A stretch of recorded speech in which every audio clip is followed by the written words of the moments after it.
The wolf that would one day swallow a king had once eaten from his hand. Tonight, 6 gods of the north, bound to a fate they saw coming, and the trickster who set it all in motion. This is the price they paid for what they loved, feared, and refused to release. You are the most loved god in 9 worlds.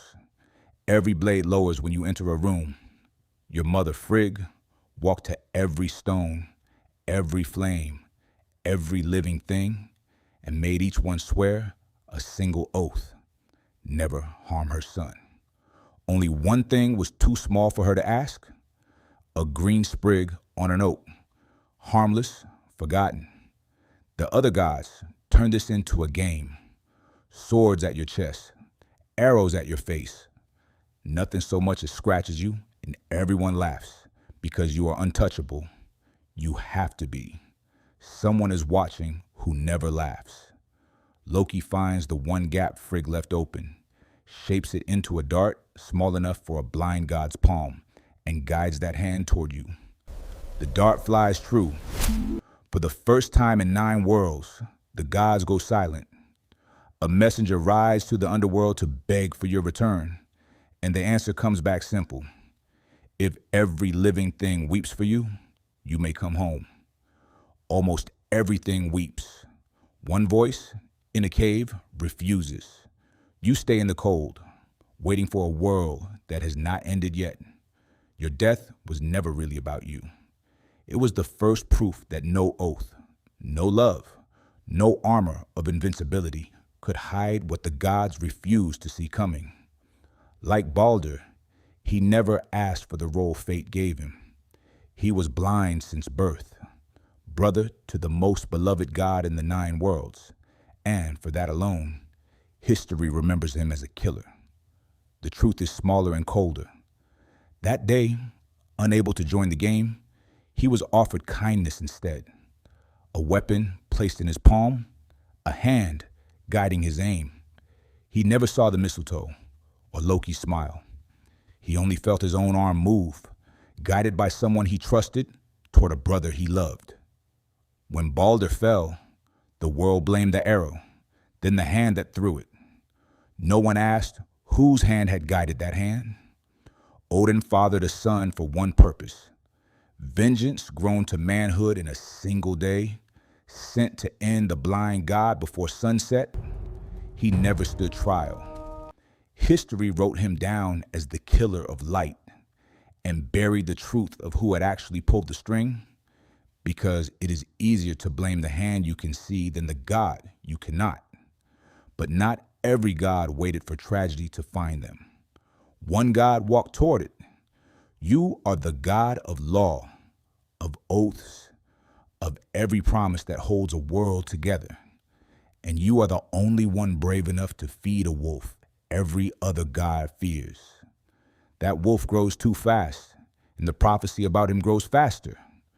2 ordinary chains snap like string, so the dwarves forge something thinner than thread, a ribbon woven from things that don't exist, a cat's footstep, a mountain's root, a fish's breath. The wolf smells a trick and refuses it, thin as it looks. He sets one condition: a god must place a hand inside his mouth as a pledge that this is only a game. Every god looks away. Every god except you. You kneel. You reach into the dark of his throat, past teeth built to end worlds, and wait while he strains against a binding he cannot break for the first time in his life. He understands. His jaw closes. You stand back up with one hand less and the world one threat safer. No one holds a funeral for you because you are still alive. But everyone watching finally understood something no oath or title had ever proven. Of every god in that room, you were the only one whose courage was not for show. The next one wasn't chained for what he did. He was chained for what he would become. He was raised among the gods who would come to fear him, fed by hand as a pup by the one god brave enough to get close. He grew too fast for comfort, And comfort is not something gods share with what frightens them. A prophecy said he would end a king, not that he had, that he would. Was that justice or fear wearing the mask of caution? Two ordinary chains snapped like string. The third didn't look like a chain at all, and he suspected the trick in it before he ever agreed to test it. He was right to. He understands, too late. His jaw closes on the one truth the gods never gave him. In their 9 worlds, punishment often arrives before the crime does, and the monster is just the god's own fear, given teeth. But the god who ruled them all had already made his own trade, and knew exactly how it would end. Long before any of this, the king of the gods had already paid his own price. At a well beneath the roots of the world tree, an old keeper guarded water that held all knowledge. The price was simple and permanent, an eye, given and never returned. He gave it without hesitation and saw the world more clearly with one eye than any god had seen it with 2. That wasn't enough. He hung himself from that same tree, pierced by his own spear, for 9 long nights with no food, no water. On the 9th night, the runes appeared to him, not as a gift, but as something earned only by refusing to let go. He gathered warriors after hall of the honored dead, preparing for a war whose ending he had already seen. He knew a wolf would end him. He had known since before that wolf was born. He built his throne anyway. He filled his halls anyway, because knowing your fate and refusing to flinch from it, that, more than any eye or any rune, was the real price of being called wise.